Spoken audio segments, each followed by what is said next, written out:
Our hotel is located right in the center of downtown, and as you can see, it's a rather compact area. Downtown Vancouver is just about 12 blocks by 12 blocks, and you can see it very easily by walking around. There are a number of nice hotels to stay at. We're staying at the Crown Plaza Hotel Georgia. Great location right across from the Vancouver Art Gallery, and they have a lovely breakfast here, big buffet breakfast. Great way to start the day. Bacon and eggs and potatoes, rolls, juices, coffee, tea. Great spot. There's a number of other very good hotels in the center of downtown Vancouver, such as Hotel Vancouver, perhaps the most famous of all. There's an elegant Four Seasons. There's a Hyatt Regency, or for the more budget-minded, you might consider a Best Western and a Holiday Inn on the edge of downtown. Hotel Georgia, right on Georgia Street, in the center of the action. They have a nice outdoor cafe as well as the indoor dining room. And just a few blocks away, we pass through an interesting complex of old buildings converted into an indoor shopping mall. On our way down to the waterfront, we're going to go visit Canada Place. This is a legacy also from the Expo in 1986. 80-foot-high Teflon sails along the dock.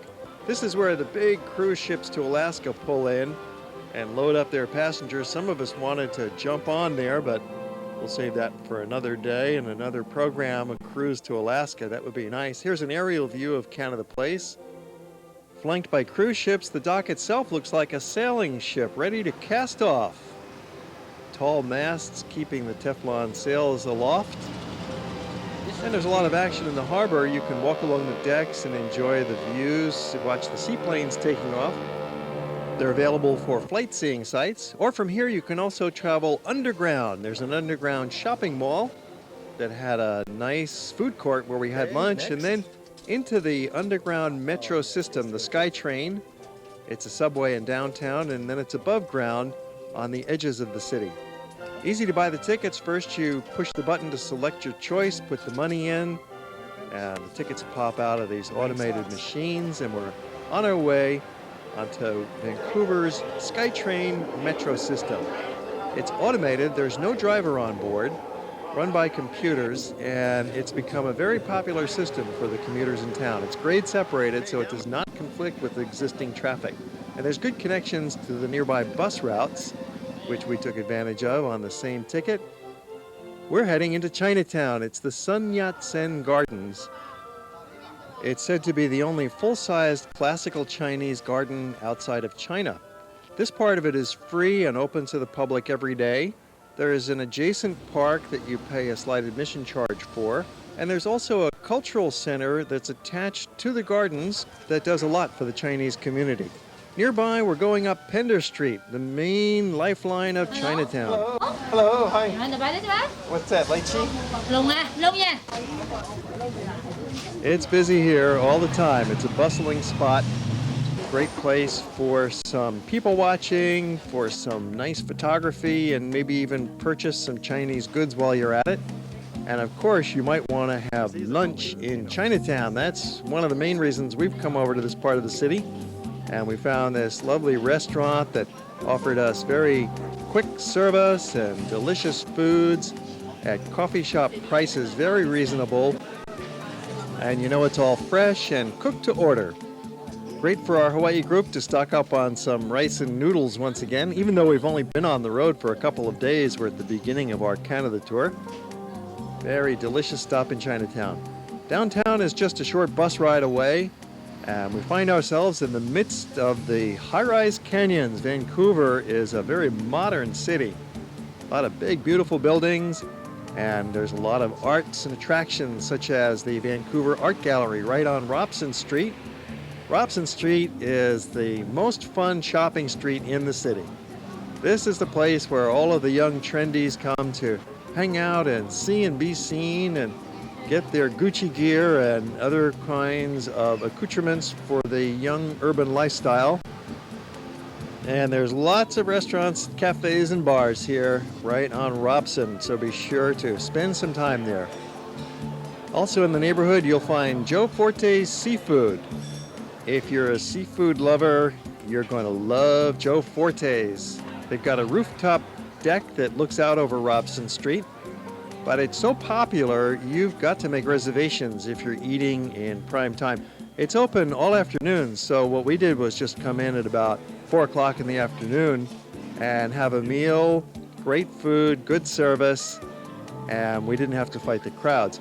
If you come in the evening, watch out. Even with reservations, these are the gatekeepers, and you've got to get by them before you're allowed into Joe Forte's. It's a restaurant in demand. And right next door, you can pick up some smoked salmon. Of course, there's many other restaurants in the neighborhood, so take your pick. Starting out in the West End, you see English Bay in the background.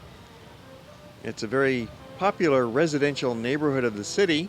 It's actually the most densely populated section of Canada. And yet even here, it's very livable. The seawall along Stanley Park is one of the great spots of town. You'll see the joggers, the walkers, the bikers out there. We'll show you why Vancouver was ranked as the 8th best foreign city in the world to visit by the readers of both Condé Nast and Travel and Leisure magazines. We're going to show you all around the town and show you what makes this place tick. Vancouver is one of the great cities to visit. It's got the best of both worlds in that it's a little bit foreign, it's in Canada, and yet familiar. Everybody speaks English. It's a clean, modern city. It's a city of culture. Behind me is the Fine Art Gallery, and there's many other art galleries. There's theater, there's performances of all kinds in Vancouver. There's beautiful parks and buildings to look at, and of course there's shopping galore. There's a lot of great restaurants. It's a modern city in the best sense of the word, and it still has a lot of its historic traditions preserved. As you can see from the art gallery, it's built in a neoclassical style. Originally it served as the courthouse back in 1912 when it was constructed, and for the first part of this century. And then in an example of creative reutilization of a building, it was transformed into a modern art gallery. The inside is really quite spectacular. There's cafe in there, and they have various changing exhibits in the art gallery. The Gallery Cafe makes a fine spot to eat. Even if you're not visiting the museum, you don't have to pay an admission charge to the museum to get into the restaurant. And in nice weather, you can sit outdoors on the cafe terrace and watch the crowd stroll by on Robson Street. It's a destination restaurant all in itself.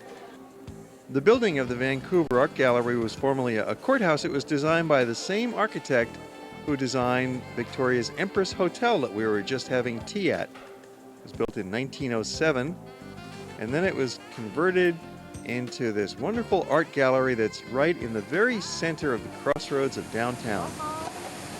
Magnificent space, inside and out. You'll also find other museums in the area if you're interested in that, or just strolling and people watching is one of the greatest things you can do in Vancouver. Probably the most interesting street in town is Robson Street.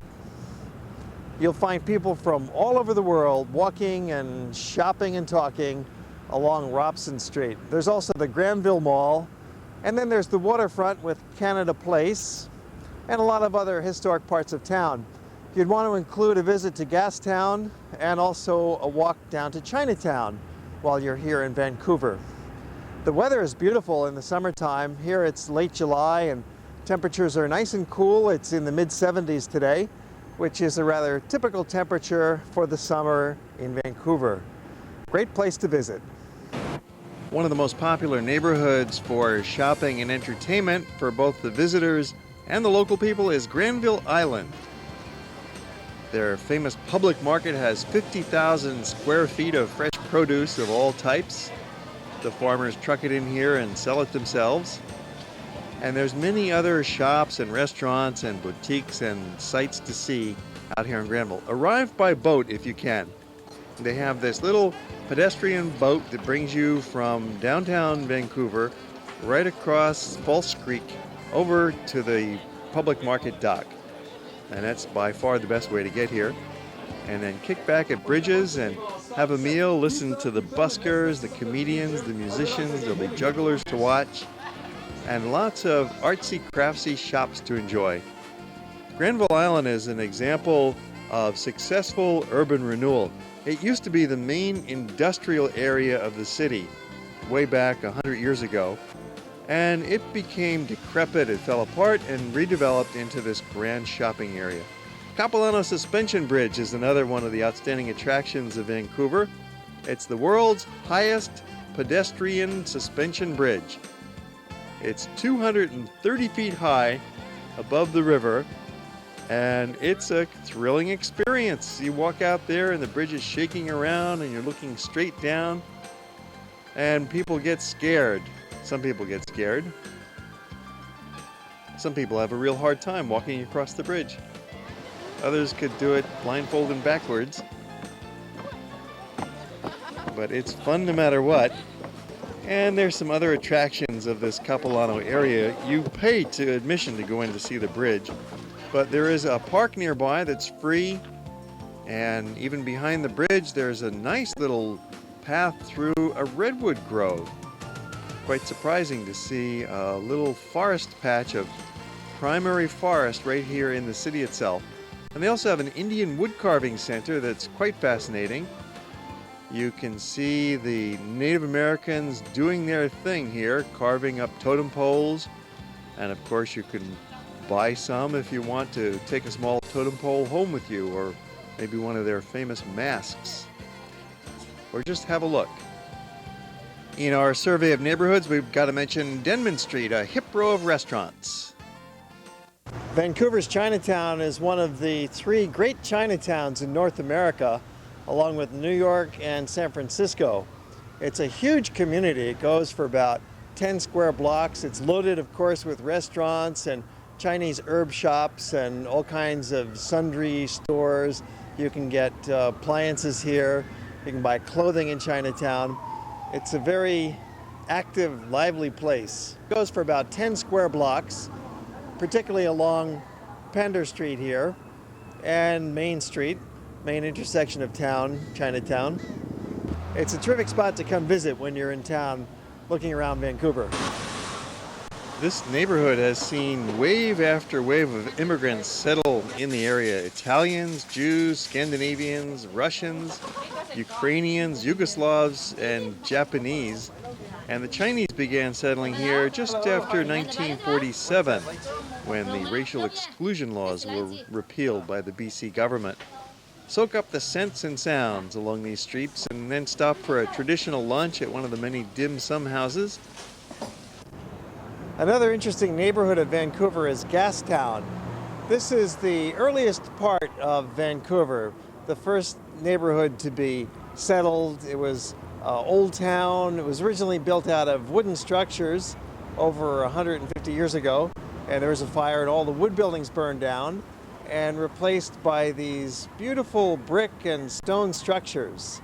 And this was the thriving heart of downtown Vancouver until about 100 years ago, when the Canadian Pacific Railway put its station up to the west of this location, and that became the new center of downtown Vancouver. Gastown was left behind, dilapidated, falling apart, and it's managed to preserve the old historic buildings because nobody did anything about them. Nobody knocked them down, and the preservation movement came along in the 1960s and 70s and renovated them, turned it into one of the most charming and historic districts in the city today. Great place for shopping and poking around. And one of the famous elements here is the steam clock.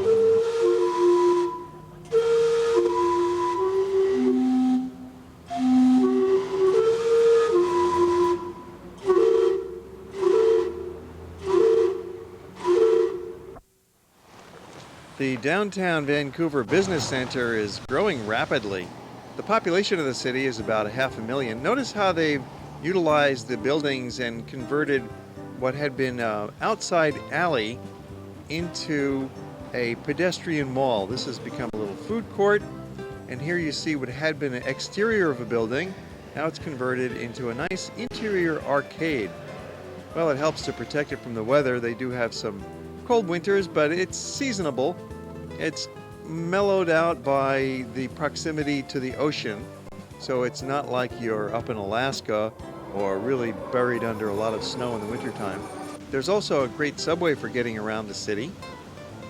And there's modern buildings down at the waterfront center.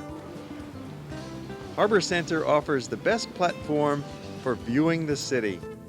You pay your admission to go up the elevator of this high tower, and you get a fantastic three-dimensional 360-degree view all around you. We're standing 548 feet above the city, and it looks like we can see practically every building in town from here. Plus you can see the surrounding mountains and inlets and the Port of Vancouver. When you're done with the view and come back down to ground, you'll probably be brought back to Robson Street. Robson is really the commercial center for the visitor.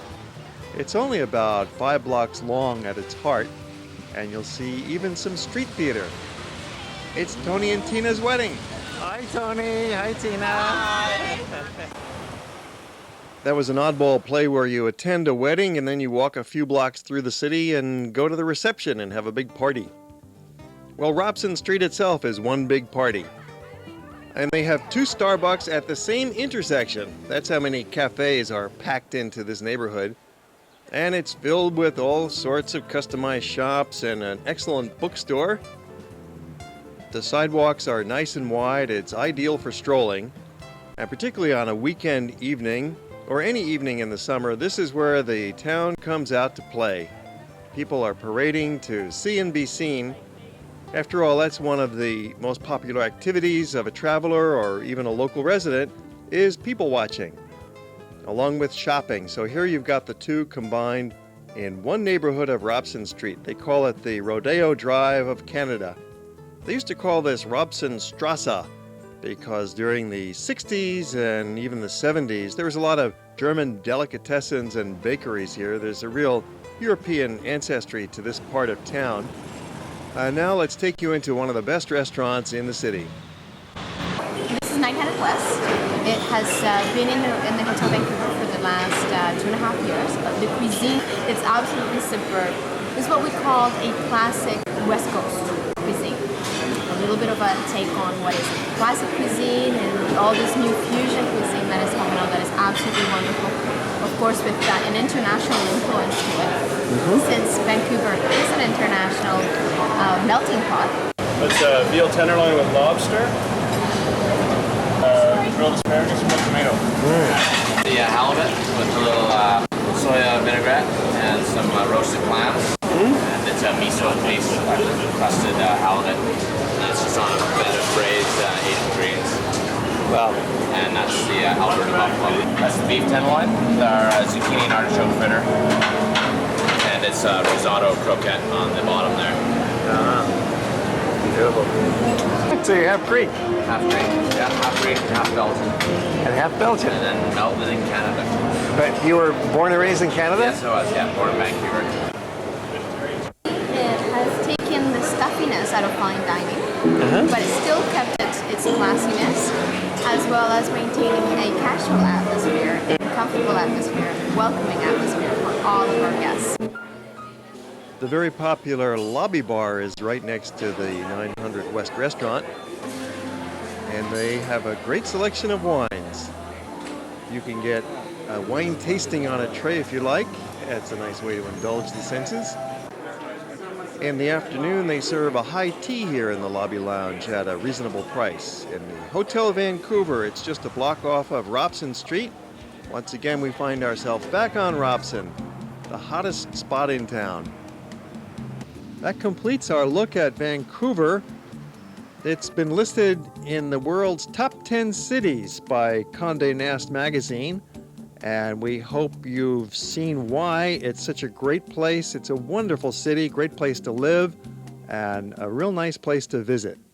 But our time here has now drawn to a close, and we're on our way to the next exciting adventure of the trip, which is the Rocky Mountaineer train trip through the Rocky Mountains to Banff National Park.